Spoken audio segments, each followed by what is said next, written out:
Hello, lovelies. My name is Victor, sitting with my truth, which today is I feel my feelings now more than I ever have. Do you feel your feelings? Can you identify them when they show up? Do you only have access to a few feelings? Let's talk more about this.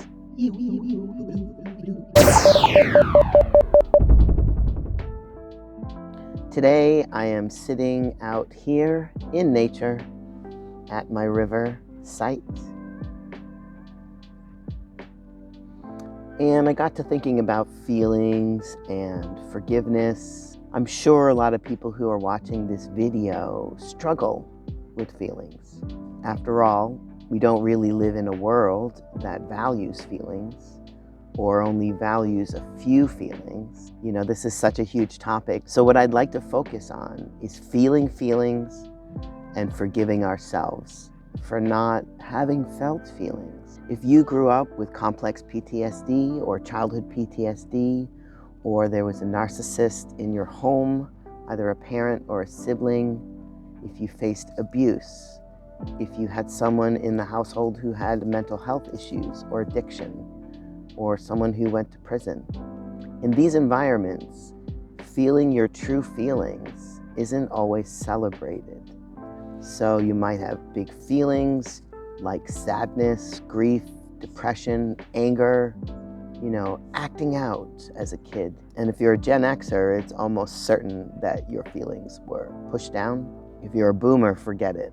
Kids were meant to be seen and not heard. So if you're younger than that, congratulations, because you're born into a world that will allow more feelings. But then we have all this technology that shuts them down. I'm going to leave a link in the description for the feelings wheel and encourage you to explore it. Because sometimes when we have trauma, all we feel are sad, angry, happy, depressed, and we're not able to suss out those in-between feelings, those more subtle expressions. And trust me, they're there.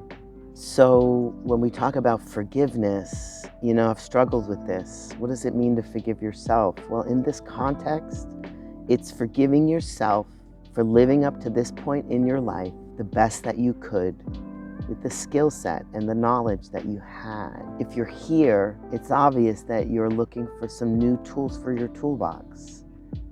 We hear about forgiving others, but we don't hear about forgiving ourselves.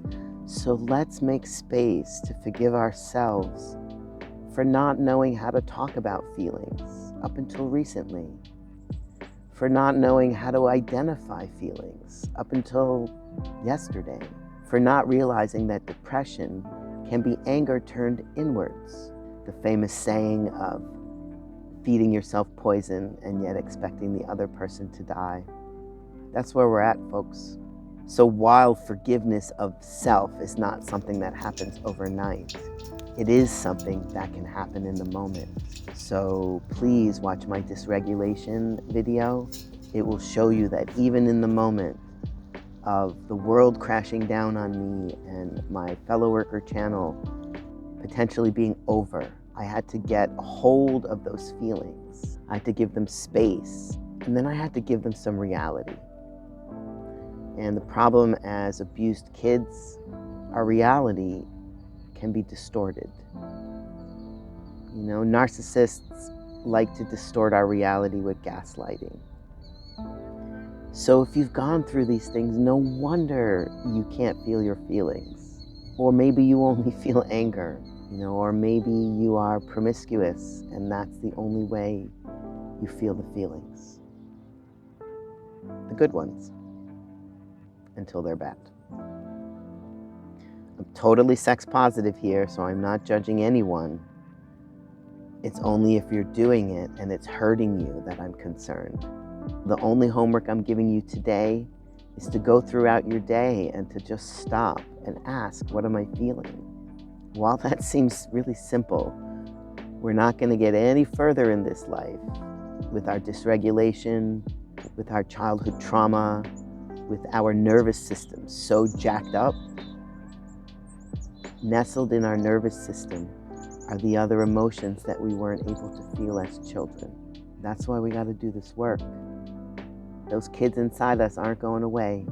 And if you want to drink away the pain, smoke away the pain, drug away the pain, eat away the pain, it's still not going anywhere. So if you're a person who struggles to cry, there are ways to watch a sad movie, or I used to watch This Is Us TV show, and I'd be bawling at the end because I couldn't believe that people could be so wonderful in their families.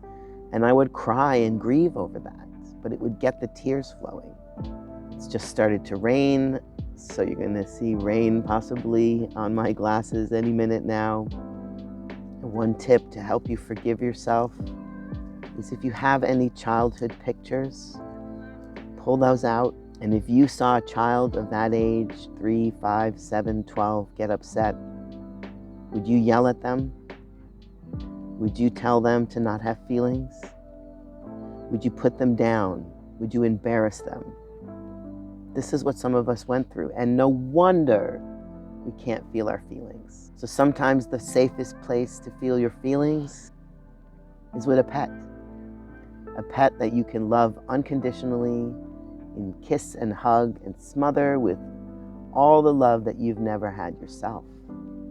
This is why animals can heal us so much. They just take it all in. If you're not able to do that, people suggest journaling. If you can write a little bit each day about your feelings. I know this sounds really trite, but the only one who can crack open who you are is you. And this is why I support people, because it's hard. Because no one's ever sat with us and held our hand. Some of us have never heard the words, "It's going to be okay," and "I love you." So on this difficult journey of discovering that we have feelings, forgiveness plays a huge part. In these short videos, I'm inclined to create a safe space, a container, a sacred space, so that I can talk to your higher self and convince your higher self to convince you that this work is worth it. So check out my links in the description. I do introspective hypnosis, which really helps people to get the emotions flowing. I do soul coaching, Reiki, tarot, and astrology. Your astrology blueprint is one that you have chosen. Learning more about it, you learn more about yourself. Again, I will remind you, I have a stellium in Cancer. I have 3 Cancers, the most sensitive, nurturing, needy sign in the zodiac. Once I settled into that, I understood why I was more emotional, more caring, more nurturing, why connection is so important to me. I don't beat myself up anymore. It's literally in my blueprint and I chose it. So come on along the journey your soul craves.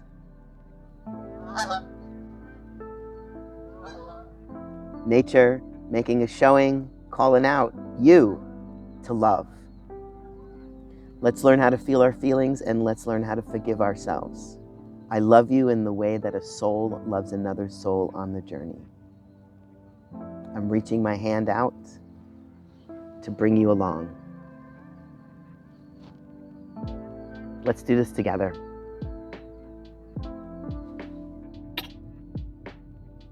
Till next time.